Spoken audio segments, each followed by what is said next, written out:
Hello friends, hi fi ਜੀ ਕੇ Guru ji channel ਵਿੱਚ ਤੁਹਾਡਾ ਬਹੁਤ ਬਹੁਤ ਸਵਾਗਤ। ਆਪ ਸਭ ਨੂੰ ਪਤਾ ਹੀ ਹੈ ਕਿ ਸਾਡੀਆਂ ਇਹਨਾਂ ਵੀਡੀਓਜ਼ ਰਾਹੀਂ ਮੈਂ ਤੁਹਾਨੂੰ ਪੰਜਾਬ ਸਕੂਲ ਐਜੂਕੇਸ਼ਨ ਬੋਰਡ ਦੀ ਸਮਾਜਿਕ ਸਿੱਖਿਆ ਦੀ ਬੁੱਕ ਵਿੱਚੋਂ ਹਿਸਟਰੀ ਵਾਲਾ ਪਾਰਟ ਆ ਜਿਹੜਾ ਉਹ ਕਵਰ ਕਰਵਾ ਰਹੀ ਹਾਂ। ਇਹਦੇ ਨਾਲ ਰਿਲੇਟਡ ਮੈਂ ਤੁਹਾਨੂੰ ਲੈਸਨ ਵੀ ਜਿਹੜੇ ਹੈਗੇ ਆ ਕਵਰ ਕਰਵਾ ਰਹੀ ਹਾਂ, ਠੀਕ ਹੈ। ਅਤੇ ਨਾਲ ਹੀ ਨਾਲ ਕੀ ਆ, ਕੁਐਸਚਨ ਸੀਰੀਜ਼ ਵੀ ਸ਼ੁਰੂ ਕਰੀਆਂ ਹੋਈਆਂ ਨੇ। ਮੈਂ ਹਰੇਕ ਲੈਸਨ ਦੇ ਨਾਲ ਰਿਲੇਟਡ ਜਿਹੜੇ ਇੰਪੋਰਟੈਂਟ ਕੁਐਸਚਨ ਬਣਦੇ ਨੇ ਉਹਨਾਂ ਦੀ ਕੁਐਸਚਨ ਸੀਰੀਜ਼ ਕਰਵਾ ਰਹੀ ਹਾਂ। ਅਤੇ ਇੱਥੇ ਮੈਂ ਤੁਹਾਡੇ ਲਈ ਇੱਕ ਨਵੀਂ ਸੀਰੀਜ਼ ਸ਼ੁਰੂ ਕਰੀ ਹੋਈ ਆ, ਜਿਹਦੇ ਨਾਲ ਕੀ ਆ ਕਿ ਆਪਾਂ ਹਿਸਟਰੀ ਨਾਲ ਰਿਲੇਟਡ ਜਿੰਨੇ ਵੀ ਫੇਮਸ ਪਰਸਨ ਨੇ, ਠੀਕ ਹੈ, ਚਾਹੇ ਉਹ ਐਂਸੀਐਂਟ ਹਿਸਟਰੀ ਨਾਲ ਰਿਲੇਟਡ ਆ, ਚਾਹੇ ਮੈਡੀਵਲ ਦੇ ਨਾਲ ਨੇ, ਚਾਹੇ ਮਾਡਰਨ ਦੇ ਨਾਲ ਨੇ, ਉਹਨਾਂ ਬਾਰੇ ਡਿਟੇਲ ਵਿੱਚ ਪੜ੍ਹਾਂਗੇ। ਜੇ ਤੁਸੀਂ ਉਹਨਾਂ ਬਾਰੇ ਸਟੋਰੀ ਟਾਈਪ ਪੜ੍ਹਿਆ ਹੋਊਗਾ, ਸੁਣਿਆ ਹੋਊਗਾ, ਤਾਂ ਉਹਨਾਂ ਨਾਲ ਰਿਲੇਟਡ ਜਿੰਨੇ ਵੀ ਇੰਪੋਰਟੈਂਟ ਕੁਐਸਚਨ ਬਣਨਗੇ ਉਹ ਤੁਹਾਨੂੰ ਯਾਦ ਕਰਨੇ ਈਜੀ ਹੋ ਜਾਣਗੇ। ਇਹ ਜਿਹੜੇ ਮੈਂ ਤੁਹਾਨੂੰ ਟੌਪਿਕ ਕਰਵਾ ਰਹੀ ਹਾਂ ਸਾਰੇ PS ਟੈਟ ਲਈ, ਸੀ ਟੈਟ ਲਈ, ਮਾਸਟਰ ਕੈਡਰ ਲਈ, ETT ਦੇ ਸੈਕਿੰਡ ਐਗਜ਼ਾਮ ਲਈ, ਇਸ ਤੋਂ ਬਿਨਾਂ ਜਿਹੜਾ PCS ਦਾ ਐਗਜ਼ਾਮ ਆ ਉਹਦੇ ਲਈ ਵੀ ਇੰਪੋਰਟੈਂਟ ਨੇ। ਤਾਂ ਆਓ ਅੱਜ ਦੀ ਇਸ ਵੀਡੀਓ ਨੂੰ ਸ਼ੁਰੂ ਕਰਦੇ ਹਾਂ। ਅੱਜ ਦਾ ਮੇਰਾ ਇੱਥੇ ਪੜ੍ਹਨ ਦਾ ਵਿਸ਼ਾ ਹੈ ਕੁਤਬਦੀਨ ਐਬਕ ਦੇ ਬਾਰੇ ਵਿੱਚ ਪੜ੍ਹਨਾ ਆਪਾਂ ਡਿਟੇਲ ਵਿੱਚ। ਸਭ ਤੋਂ ਪਹਿਲਾਂ ਕੁਤਬਦੀਨ ਐਬਕ ਆ ਜਿਹੜਾ ਇਹ ਦਿੱਲੀ ਸਲਤਨਤ ਦੇ ਅੰਡਰ ਜਿਹੜਾ ਸੀ ਰਾਜਾ ਬਣਿਆ ਸੀਗਾ, ਸ਼ਾਸਕ ਬਣਿਆ ਸੀ। ਦਿੱਲੀ ਸਲਤਨਤ ਦਾ ਜਿਹੜਾ ਟਾਈਮ ਪੀਰੀਅਡ ਆ ਉਹ ਕਿੰਨਾ ਵਾ 1206 ਤੋਂ ਲੈ ਕੇ 1526 ਈਸਵੀ ਦੇ ਵਿੱਚ। ਹੁਣ ਇੰਨੇ ਸਮੇਂ ਦੇ ਦੌਰਾਨ ਜਿਹੜੇ ਹੈਗੇ ਆ 5 ਵੰਸ਼ ਸੀ ਜਿਨ੍ਹਾਂ ਨੇ ਦਿੱਲੀ ਸਲਤਨਤ ਕਾਲ ਦੇ ਸਮੇਂ ਦੌਰਾਨ ਰਾਜ ਕੀਤਾ ਸੀ। ਸਭ ਤੋਂ ਪਹਿਲਾਂ ਹੈ ਗੁਲਾਮ ਵੰਸ਼। ਗੁਲਾਮ ਵੰਸ਼ ਦਾ ਟਾਈਮ ਹੈਗਾ 1206 ਤੋਂ 1290 ਈਸਵੀ ਦੇ ਵਿੱਚ। ਅੱਗੇ ਹੈ ਖਿਲਜੀ ਵੰਸ਼। ਖਿਲਜੀ ਵੰਸ਼ ਦਾ ਟਾਈਮ ਪੀਰੀਅਡ ਹੈਗਾ 1290 ਤੋਂ 1320 ਈਸਵੀ ਦੇ ਸਮੇਂ ਤੱਕ, ਠੀਕ ਹੈ। ਅੱਗੇ ਹੈ ਤੁਗਲਕ ਵੰਸ਼ ਦਾ ਟਾਈਮ ਪੀਰੀਅਡ 1320 ਤੋਂ 1414 ਈਸਵੀ ਦੌਰਾਨ। ਸ਼ੈਦ ਵੰਸ਼ 1414 ਤੋਂ 1451 ਈਸਵੀ ਦੌਰਾਨ। ਅੱਗੇ ਹੈ ਲੋਧੀ ਵੰਸ਼ 1451 ਤੋਂ 1526 ਈਸਵੀ ਦੇ ਦੌਰਾਨ, ਠੀਕ ਹੈ ਜੀ। ਇਹ ਸਾਰੇ ਜਿਹੜੇ ਸ਼ਾਸਕ ਹੋਏ ਨੇ ਇਹ ਵੰਸ਼ਾਂ ਦੇ ਹੋਏ ਨੇ। ਸਭ ਤੋਂ ਪਹਿਲਾ ਵੰਸ਼ ਗੁਲਾਮ ਵੰਸ਼, ਜਿਹਦੇ ਆਪਾਂ ਅੱਜ ਸੰਸਥਾਪਕ ਦੇ ਬਾਰੇ ਪੜ੍ਹਾਂਗੇ। ਐਂਡ ਸਭ ਤੋਂ ਲਾਸਟ ਕੀ ਸੀਗਾ, ਲੋਧੀ ਵੰਸ਼। ਲੋਧੀ ਵੰਸ਼ ਦੇ ਜਿਹੜਾ ਸੀ ਪਤਨ ਦੇ ਨਾਲ ਹੀ ਜਿਹੜਾ ਸੀ ਦਿੱਲੀ ਸਲਤਨਤ ਕਾਲ ਉਹਦਾ ਵੀ ਪਤਨ ਹੋ ਗਿਆ ਸੀ। ਅੱਗੇ ਹੈ ਪਹਿਲਾਂ ਆਪਾਂ ਗੁਲਾਮ ਵੰਸ਼ ਦਾ ਮਤਲਬ ਸਮਝਦੇ ਹਾਂ ਕਿ ਗੁਲਾਮ ਵੰਸ਼ ਆ ਜਿਹੜਾ ਇਹ ਕਿਵੇਂ ਇਹਦੀ ਜਿਹੜੀ ਉਤਪੱਤੀ ਹੋਈ ਹੈ ਜਾਂ ਕੀ ਇਹਦਾ ਅਰਥ ਆ। ਗੁਲਾਮ ਵੰਸ਼ ਨੂੰ ਮਮਲੂਕ ਵੰਸ਼ ਵੀ ਆਖਿਆ ਜਾਂਦਾ ਹੈ। ਮਮਲੂਕ ਅਰਬੀ ਭਾਸ਼ਾ ਦਾ ਸ਼ਬਦ ਹੈ ਜਿਸ ਦਾ ਅਰਥ ਹੈ ਅਪਣਾਇਆ ਗਿਆ। ਦੇਖੋ ਜਿਹੜਾ ਗੁਲਾਮ ਵੰਸ਼ ਆ ਉਹਨੂੰ ਹੋਰ ਕਿਹੜੇ ਨਾਮ ਨਾਲ ਜਾਣਿਆ ਜਾਂਦਾ, ਮਮਲੂਕ ਵੰਸ਼ ਦੇ ਨਾਮ ਨਾਲ ਜਾਣਿਆ ਜਾਂਦਾ। ਅਤੇ ਮਮਲੂਕ ਵਰਡ ਆ ਇਹ ਕਿਹੜੀ ਭਾਸ਼ਾ ਦਾ, ਅਰਬੀ ਭਾਸ਼ਾ ਦਾ ਸ਼ਬਦ ਆ ਜਿਹਦਾ ਅਰਥ ਕੀ ਆ, ਅਪਣਾਇਆ ਗਿਆ, ਠੀਕ ਹੈ। ਮਮਲੂਕ ਸ਼ਬਦ ਉਹਨਾਂ ਦਾਸਾਂ ਲਈ ਅਪਣਾਇਆ ਗਿਆ ਜੋ ਘਰ ਦਾ ਕੰਮ ਕਰਨ ਦੀ ਬਜਾਏ ਸੈਨਿਕ ਸੇਵਾ ਕਰਦੇ ਸਨ। ਦੇਖੋ ਉਸ ਸਮੇਂ ਵਿੱਚ ਤੁਰਕ ਸਾਮਰਾਜ ਦੇ ਸਮੇਂ ਦੌਰਾਨ ਕੀ ਸੀ ਕਿ ਹਰੇਕ ਜਿਹੜਾ ਸ਼ਾਸਕ ਬਣ ਜਾਂਦਾ ਸੀ ਉਹਦੇ ਅੰਡਰ ਬਹੁਤ ਸਾਰੇ ਦਾਸ ਹੁੰਦੇ ਸੀ, ਉਹਨਾਂ ਨੂੰ ਖਰੀਦ ਕੇ ਲਿਆਂਦਾ ਜਾਂਦਾ ਸੀਗਾ, ਠੀਕ ਆ। ਕੁਛ ਉਹਨਾਂ 'ਚੋਂ ਘਰ ਦਾ ਕੰਮ ਕਰਨ ਲਈ ਹੁੰਦੇ ਸੀਗੇ, ਕੁਛ ਕੀ ਸੀਗਾ ਸੈਨਿਕ ਕੰਮ ਕਰਨ ਲਈ ਹੁੰਦੇ ਸੀਗੇ। ਜਿਹੜੇ ਦਾਸ ਹੁਣ ਸੀਗਾ ਸੈਨਿਕ ਕੰਮਾਂ ਲਈ ਜਾਂ ਸੈਨਿਕ ਸੇਵਾਵਾਂ ਲਈ ਲੈ ਕੇ ਆਉਂਦੇ ਸੀਗੇ ਨਾ, ਲਿਆਉਂਦੇ ਸੀ ਨਾ, ਉਹਨਾਂ ਨੂੰ ਕਿਹਾ ਜਾਂਦਾ ਸੀਗਾ ਮਮਲੂਕ ਵਰਡ ਯੂਜ਼ ਕੀਤਾ ਜਾਂਦਾ ਸੀ ਉਹਨਾਂ ਦੇ ਲਈ, ਠੀਕ ਹੈ।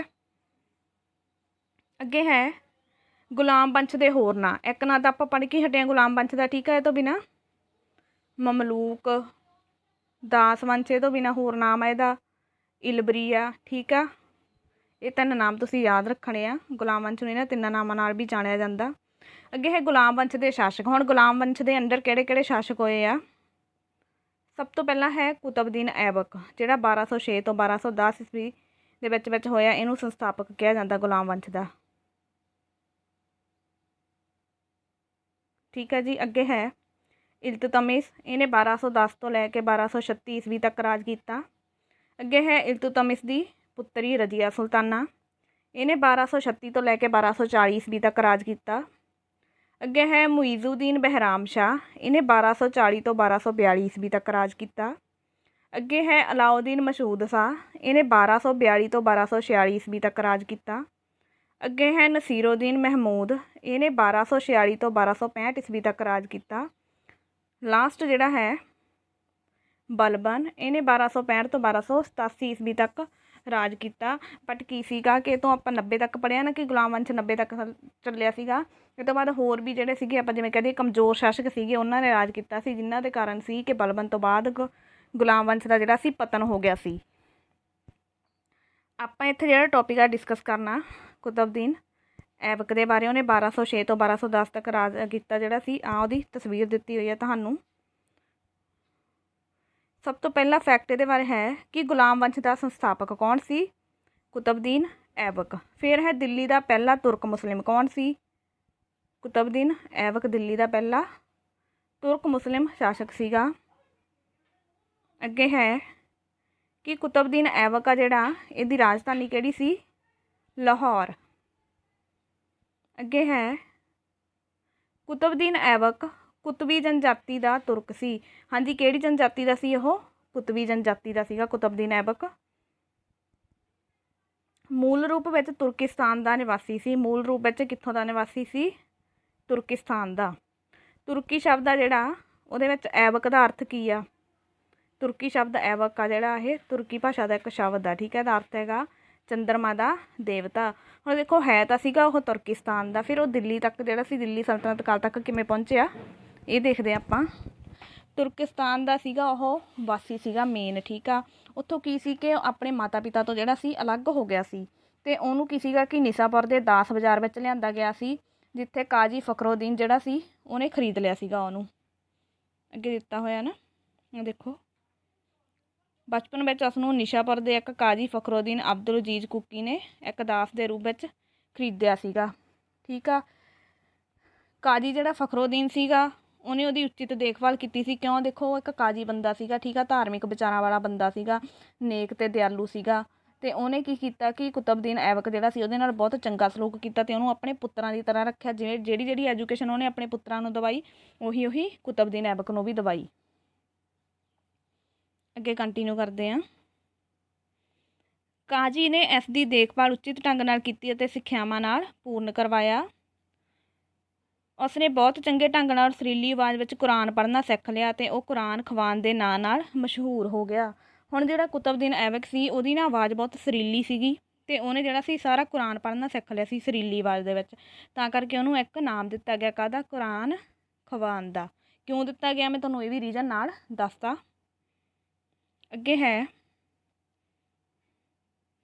ਕੁਤਬਦੀਨ ਐਬਕ ਨੇ ਘੋੜਸਵਾਰੀ ਅਤੇ ਤੀਰ ਅੰਦਾਜ਼ੀ ਵਿੱਚ ਵੀ ਨਿਪੁੰਨਤਾ ਪ੍ਰਾਪਤ ਕਰ ਲਈ।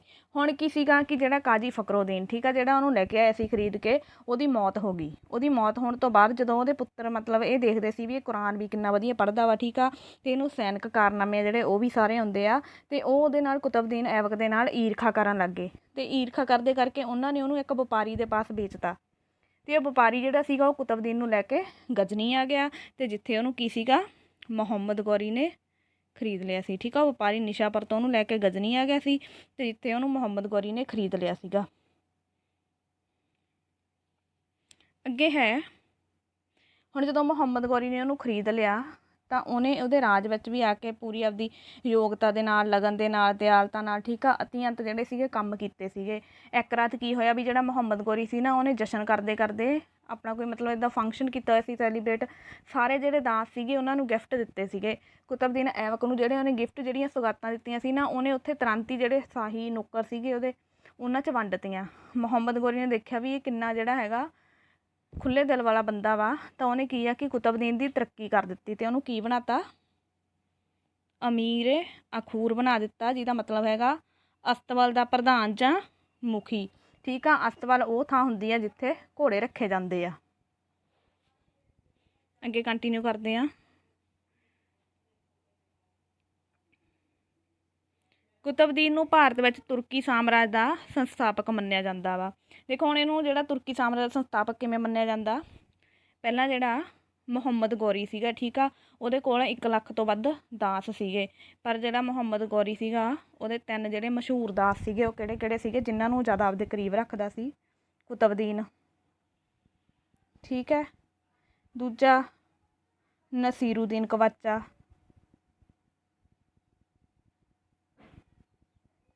ਤੀਜਾ ਸੀਗਾ ਤਾਜੋਦੀਨ ਜਲਦੌਜ।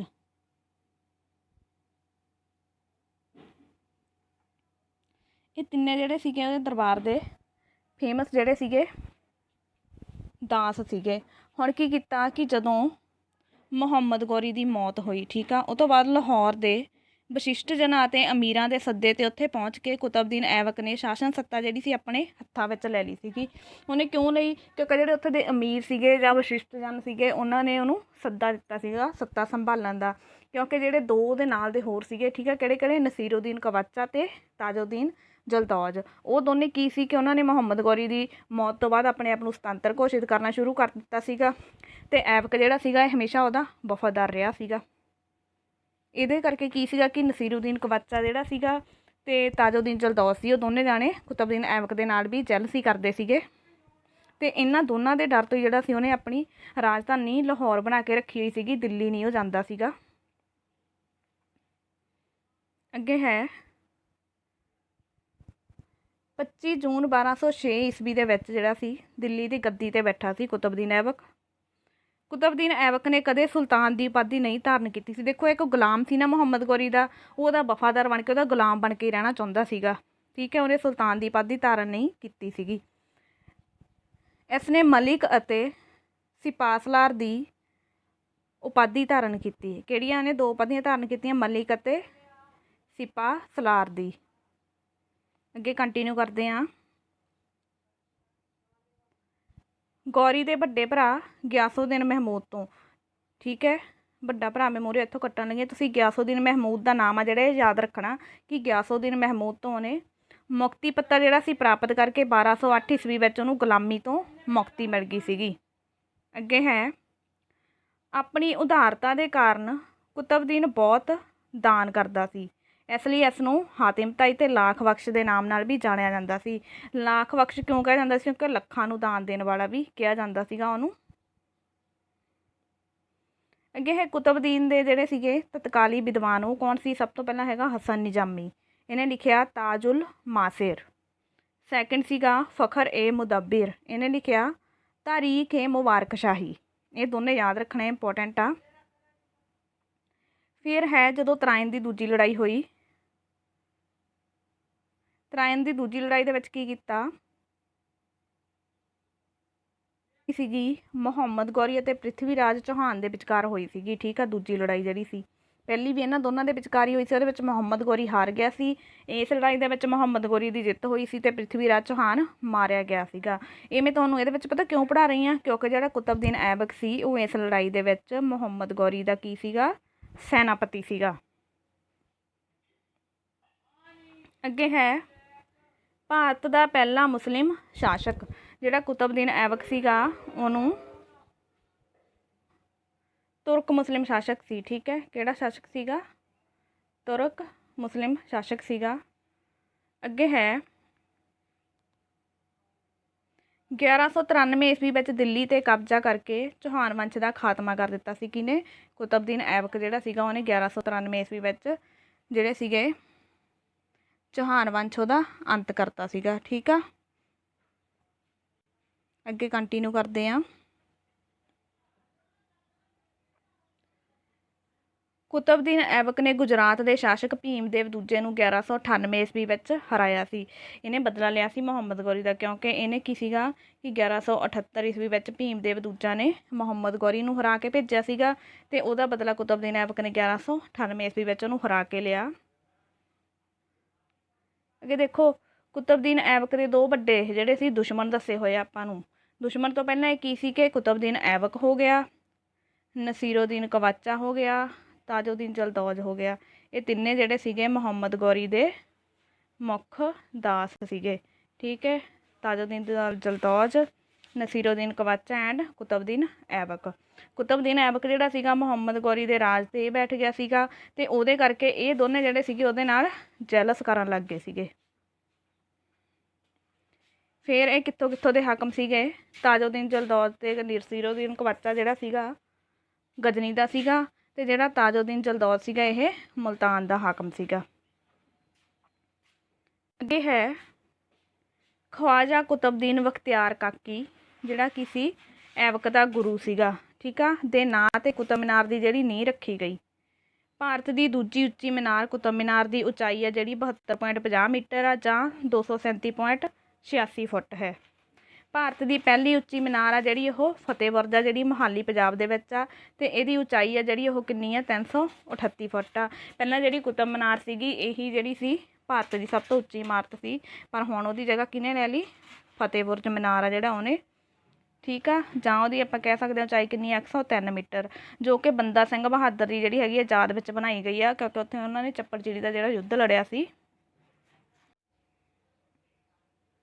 ਅੱਗੇ ਹੈ ਕੁਤਬ ਮੀਨਾਰ ਦੀ ਪਹਿਲੀ ਮੰਜ਼ਿਲ ਦਾ ਨਿਰਮਾਣ ਆ ਜਿਹੜਾ ਕੁਤਬਦੀਨ ਐਬਕ ਨੇ ਕਰਵਾਇਆ, ਅਤੇ ਬਾਅਦ ਦੀ ਜਿਹੜੀ ਦੂਜੀ, ਤੀਜੀ ਅਤੇ ਚੌਥੀ ਮੰਜ਼ਿਲ ਉਹਦਾ ਨਿਰਮਾਣ ਇਲਤਤਮਿਸ ਨੇ ਕਰਵਾਇਆ ਵਾ, ਅਤੇ ਜਿਹੜੀ ਅੰਤਮੀ ਪੰਜਵੀਂ ਮੰਜ਼ਿਲ ਆ ਉਹਦਾ ਨਿਰਮਾਣ ਫਿਰੋਜ਼ ਸ਼ਾਹ ਤੁਗਲਕ ਨੇ ਕਰਵਾਇਆ ਵਾ, ਠੀਕ ਹੈ। ਸਿਕੰਦਰ ਲੋਧੀ ਨੇ ਜਿਹੜਾ ਹੈਗਾ ਇਸ ਦੀ ਮੁਰੰਮਤ ਕਰਵਾਈ ਆ। ਇਹ ਫੈਕਟ ਤੁਸੀਂ ਯਾਦ ਰੱਖਣੇ ਆ। ਅੱਗੇ ਹੈ ਸਲਤਨਤ ਕਾਲ ਦੀ ਪਹਿਲੀ ਮਸਜਿਦ ਆ ਜਿਹੜੀ, ਠੀਕ ਹੈ, ਉਹ ਕਿਹਨੇ ਬਣਵਾਈ ਸੀਗੀ? ਕੁਤਬਦੀਨ ਐਬਕ ਨੇ ਬਣਵਾਈ ਸੀ। ਕਿਹੜੀ ਮਸਜਿਦ? ਕਵੈਤ ਉਲ ਇਸਲਾਮ ਨਾਂ ਦੀ ਮਸਜਿਦ ਆ ਜਿਹੜੀ ਦਿੱਲੀ ਵਿੱਚ ਉਹਦਾ ਨਿਰਮਾਣ ਕਰਵਾਇਆ ਸੀ ਕੁਤਬਦੀਨ ਐਬਕ ਨੇ। ਅੱਗੇ ਹੈ ਉਸਨੇ ਦਿੱਲੀ ਵਿਖੇ ਕਿਲ੍ਹਾ ਰਾਏ ਪਿਥੌਰਾ, ਜੋ ਕਿ ਸੀਗਾ ਕਿ ਚੌਹਾਨ ਸ਼ਾਸਕਾਂ ਦਾ ਗੜ੍ਹ ਸੀਗਾ, ਉੱਤੇ ਕਬਜ਼ਾ ਕਰਨ ਉਪਰੰਤ ਦਿੱਲੀ ਦੀ ਜਿੱਤ ਦੀ ਯਾਦ ਵਿੱਚ ਇੱਥੇ ਵੀ ਕੀ ਸੀਗਾ ਇਹ ਮਸਜਿਦ ਬਣਵਾਈ ਸੀਗੀ। ਅੱਗੇ ਹੈ ਤੁਰਕਾਂ ਦੁਆਰਾ ਬਣਾਈ ਗਈ ਇਹ ਪਹਿਲੀ ਮਸਜਿਦ ਸੀਗੀ, ਅਤੇ 27 ਜੈਨ ਅਤੇ ਵਿਸ਼ਨੂੰ ਮੰਦਰਾਂ ਨੂੰ ਤੜਵਾ ਕੇ ਜਿਹੜੀ ਸੀ ਇਹ ਮਸਜਿਦ ਬਣਵਾਈ ਗਈ ਸੀਗੀ। ਅੱਗੇ ਹੈ 28 ਦਿਨ ਦਾ ਝੌਂਪੜਾ ਨਾਮਕ ਮਸਜਿਦ ਦਾ ਨਿਰਮਾਣ ਵੀ ਅਜਮੇਰ ਵਿਖੇ ਕਰਵਾਇਆ। ਕਿਹਨੇ? ਕੁਤਬਦੀਨ ਐਬਕ ਨੇ 28 ਦਿਨ ਦਾ ਝੌਂਪੜਾ ਨਾਂ ਦੀ ਮਸਜਿਦ ਆ ਜਿਹੜੀ ਅਜਮੇਰ ਦੇ ਵਿੱਚ ਆ ਉਹਦਾ ਨਿਰਮਾਣ ਕਰਵਾਇਆ। ਕੁਤਬਦੀਨ ਐਬਕ ਦੀ ਲਾਹੌਰ ਵਿੱਚ ਚੁਗਾਨ ਪੋਲੋ ਖੇਡਦੇ ਸਮੇਂ ਘੋੜੇ ਤੋਂ ਡਿੱਗ ਕੇ ਮੌਤ ਹੋ ਗਈ ਸੀ।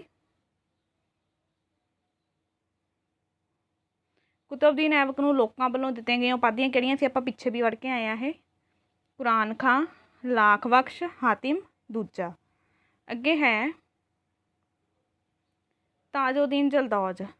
ਐਬਕ ਨੂੰ ਜਲਦੌਜ ਤੋਂ ਖਤਰਾ ਬਣਿਆ ਰਿਹਾ, ਇਹੀ ਕਾਰਨ ਸੀ ਕਿ ਐਬਕ ਨੇ ਜਿਹੜਾ ਸੀ ਸਦਾ ਲਾਹੌਰ ਨੂੰ ਹੀ ਆਪਣੀ ਰਾਜਧਾਨੀ ਬਣਾਈ ਰੱਖਿਆ ਸੀ, ਅਤੇ ਇਸ ਨੂੰ ਕੀ ਸੀ ਦਿੱਲੀ ਆਉਣ ਦਾ ਕਦੇ ਮੌਕਾ ਨਹੀਂ ਮਿਲਿਆ ਸੀਗਾ। ਕਿਉਂਕਿ ਉਹਨਾਂ ਤੋਂ ਡਰਦਾ ਸੀ ਉਹ।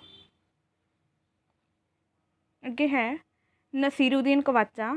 ਕੁਤਬਦੀਨ ਐਬਕ ਨੇ ਆਪਣਾ ਵਿਆਹ ਜਿਹੜਾ ਸੀ ਤਾਜੁਦੀਨ ਜਲਦੌਜ ਦੀ ਪੁੱਤਰੀ ਦੇ ਨਾਲ ਕੀਤਾ ਸੀ। ਦੇਖੋ 3 ਦਾਸ ਸੀਗੇ ਜਿਹੜੇ, ਉਹਨਾਂ ਵਿੱਚੋਂ ਤਾਜੁਦੀਨ ਜਲਦੌਜ ਦੀ ਪੁੱਤਰੀ ਦੇ ਨਾਲ ਤਾਂ ਕੁਤਬਦੀਨ ਐਬਕ ਨੇ ਆਪਣਾ ਵਿਆਹ ਕੀਤਾ ਸੀਗਾ, ਠੀਕ ਆ। ਅਤੇ ਆਪਣੀ ਭੈਣ ਜਿਹੜੀ ਸੀ ਉਹਦੀ ਇੱਕ ਮੂੰਹ ਬੋਲੀ ਭੈਣ ਸੀ, ਉਹਦਾ ਵਿਆਹ ਉਹਨੇ ਨਸੀਰੂਦੀਨ ਕਵਾਚਾ ਦੇ ਨਾਲ ਕਰ ਦਿੱਤਾ ਸੀ, ਅਤੇ ਉਸ ਨੂੰ ਕੀ ਸੀਗਾ ਆਪਣੇ ਪੱਖ ਵਿੱਚ ਕਰ ਲਿਆ ਸੀ। ਅੱਗੇ ਹੈ ਆਰਾਮ ਸ਼ਾਹ ਕੁਤਬਦੀਨ ਐਬਕ ਦਾ ਉੱਤਰਾਧਿਕਾਰੀ ਸੀ। ਕਮਜ਼ੋਰ ਅਤੇ ਨਿਕੰਮਾ ਸ਼ਾਸਕ ਹੋਣ ਕਰਕੇ ਇਸ ਨੂੰ ਪਦ ਤੋਂ ਹਟਾ ਦਿੱਤਾ ਗਿਆ। ਇਹਨੇ ਜਿਹੜਾ ਸੀਗਾ ਟੋਟਲ 6 ਮਹੀਨੇ ਤੱਕ ਜਿਹੜਾ ਸੀਗਾ ਸ਼ਾਸਕ ਬਣਿਆ ਰਿਹਾ ਸੀਗਾ ਇਹ ਜਿਹੜਾ ਆਰਾਮ ਸ਼ਾਹ ਸੀਗਾ। ਅੱਗੇ ਹੈ 1211 ਈਸਵੀ ਵਿੱਚ ਇਲਤੁਤਮਿਸ ਦੁਆਰਾ ਆਰਾਮ ਸ਼ਾਹ ਦੀ ਹੱਤਿਆ ਕਰ ਦਿੱਤੀ ਗਈ।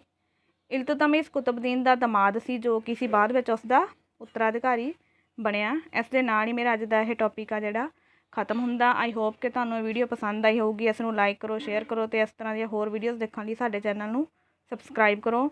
ਮਿਲਦੇ ਹਾਂ ਨੈਕਸਟ ਵੀਡੀਓ 'ਚ। Thank you.